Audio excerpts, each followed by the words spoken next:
வணக்கம் நண்பர்களே, இந்த வீடியோவில் எதை பற்றி பார்க்க போகிறோம் அப்படின்னா, மகளிர் உரிமை தொகை குறித்த முக்கியமான ஒரு செய்தியை பார்க்க போகிறோம். இது என்ன செய்தி, என்ன சொல்லியிருக்காங்க அப்படின்னு இந்த வீடியோவில் பார்க்கலாம்.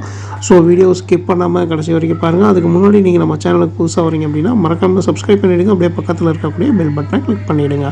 அப்போ இது போன்ற முக்கியமான தகவல் போடும்போது நோட்டிஃபிகேஷனாக உடனுக்குடன் வரும். வாங்க வீடியோக்குள்ளே போகலாம். தமிழ்நாடு அரசு தகுதியான குடும்பத் தலைவிகளை தேர்ந்தெடுத்து அவர்களுக்கு மாதந்தோறும் 1000 ரூபாய் மகளிர் உரிமை தொகையை வழங்கி வருகிறது. குடும்ப வருமானத்தின் அடிப்படையில் தான் இந்த திட்டத்தின் பயனாளிகள் தேர்ந்தெடுக்கப்பட்டு மாதந்தோறும் 1000 ரூபாய் அந்த குடும்பத் தலைவின் வங்கி கணக்கிலேயே நேரடியாக வரவைக்கப்பட்டு வருகிறது. மகளிர் உரிமை தொகை வேண்டி புதிதாக விண்ணப்பம் செய்ய விரும்பக்கூடிய பெண்கள் உங்களுடன் ஸ்டாலின் முகாம்கள் வாயிலாக விண்ணப்பம் செய்யலாம் என தமிழ்நாடு அரசு அறிவித்தது. ஜூலை மாதம் 15ஆம் தேதியிலிருந்து நடைபெறக்கூடிய உங்களுடன் ஸ்டாலின் முகாம்கள் வாயிலாக இதுவரை லட்சக்கணக்கான பெண்கள் மகளிர் உரிமை தொகை வேண்டி விண்ணப்பம் செய்து வருகின்றனர். ஜூலை மாதம் தொடங்கி விண்ணப்பம் செய்த பலருக்கும் அவர்களின் விண்ணப்பம் ஏற்கப்பட்டதா அல்லது நிராகரிக்கப்பட்டதா என்பன உள்ளிட்ட விவரங்கள் இதுவரை அனுப்பி வைக்கப்படவில்லை. இதனால் தங்களுக்கு மகளிர் உரிமை தொகை கிடைக்குமா கிடைக்காதா என்ற குழப்பத்தில் லட்சக்கணக்கான பெண்களும் இருக்கின்றனர். இத்தகைய சூழலில்தான் துணை முதலமைச்சர் உதயநிதி ஸ்டாலின் அவர்கள் சட்டப்பேரவையில் மகளிர் உரிமை தொகை திட்டம் குறித்து பேசினார். கடந்த 26 மாதங்களாக, அதாவது 2023ஆம் ஆண்டு செப்டம்பர் மாதம் தொடங்கி இந்த ஆண்டு வரை 1,14,00,000 பேர் பயன்பெற்று வருகின்றனர்.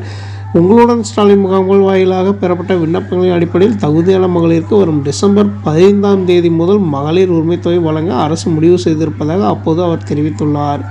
இதன்படி புதிதாக விண்ணப்பம் செய்த பெண்களுக்கு டிசம்பர் 15ஆம் தேதிக்குள் அவர்களுடைய விண்ணப்பம் ஏற்கப்பட்டதால் அது நிராகரிக்கப்பட்டதா என்ற தகவல் கிடைத்துவிடும் என்பது உறுதியாகிவிட்டது. ரேஷன் கார்டு இல்லாதவர்களும் மகளிர் உரிமை தொகை வேண்டி விண்ணப்பிக்க முடியுமா? ஒருவேளை விண்ணப்பம் நிராகரிக்கப்பட்டதாக குறுஞ்செய்தி வந்தால் அவர்கள் என்ன செய்ய வேண்டும் என்ற குழப்பம் பெண்களிடையே நீடிக்கிறது.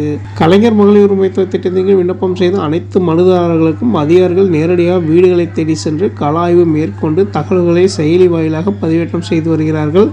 இதன் அடிப்படையில் தான் பயனாளிகளும் தேர்ந்தெடுக்கப்பட்டு வருகிறார்கள். தகுதி வாய்ந்த பயனாளிகள் அனைவருக்கும் இந்த திட்டத்தின் பலன் கிடைக்க வேண்டும் என்பதில் அரசு தீர்க்கமாக இருக்கிறது. ஒருவேளை உங்களுடைய மனு நிராகரிக்கப்பட்டு இருந்தால் உங்களுக்கு குறுஞ்செய்தியாக பதிவு செய்யப்பட்ட மொபைல் எண்ணுக்கு அனுப்பி வைக்கப்படும். குறிப்பாக எந்த காரணத்திற்காக மனு நிராகரிக்கப்பட்ட விளக்கத்துடன் குறுஞ்செய்தி வரும். ஒருவேளை இந்த விளக்கம் ஏற்புடையதாக இல்லை, அரசு கூறக்கூடிய அனைத்து தகுதிகளும் எனக்கு இருக்கிறது, இருந்தாலும் என்னுடைய மனு நிராகரிக்கப்பட்டு இருக்கிறது என நீங்கள் நினைத்தால் மனு நிராகரிக்கப்பட்டதாக குறுஞ்செய்தி வந்த நாளிலிருந்து அடுத்த 30 நாட்களுக்குள் நீங்கள் மேல்முறையீடு செய்யக்கூடிய வாய்ப்பு உங்களுக்கு கிடைக்கும். சேவை மையங்கள் அல்லது உங்களுடன் ஸ்டாலின் முகாம்கள் வாயிலாகவே சம்மந்தப்பட்ட வருவாய் கோட்ட அலுவலருக்கு நீங்கள் மேல்முறையீடு செய்யலாம்.